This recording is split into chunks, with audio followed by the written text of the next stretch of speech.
Satyabama Institute of Science and Technology, Chennai and Sriperumbudur. Puducherry கிழக்கு கடற்கரை சாலை காமராஜர் மணிமண்டபம் அருகே வாகன விற்பனை கடைக்கு வெளியே நிறுத்தி வைக்கப்பட்டிருந்த 8 பேட்டரி பைக்குகள் தீப்பற்றி எரிந்து சேதமடைந்துள்ளன. இதுகுறித்த கூடுதல் விவரங்களோடு இணைகிறார் எமது செய்தியாளர் கிருஷ்ணா. அவரிடம் பேசலாம். வணக்கம் கிருஷ்ணா, இந்த தீ விபத்திற்கான காரணம் என்னவென்று தெரிய வந்திருக்கிறது?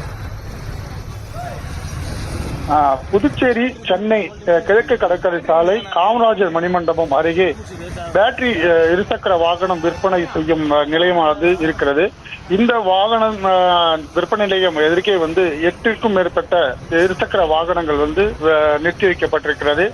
அதிக வெப்பத்தின் காரணமாக இந்த அந்த வெயில் அந்த இருசக்கர வாகனங்கள் நிறுத்தி வைக்கப்பட்டிருக்கிறது. இதனால் அந்த பகுதியில் அந்த நிறுத்தி வைக்கப்பட்டிருந்த பேட்டரி வாகனம் உடனடியாக தீப்பிடித்து இருந்ததாக முதற்கட்ட தகவல் காவல் தீயணைப்புத் துறையினர் தெரிவித்திருக்கிறார்கள்.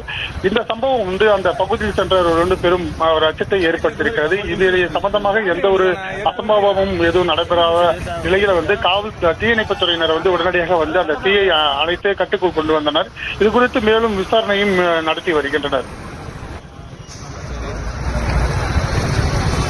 விவரங்களுக்கு நன்றி கிருஷ்ணா.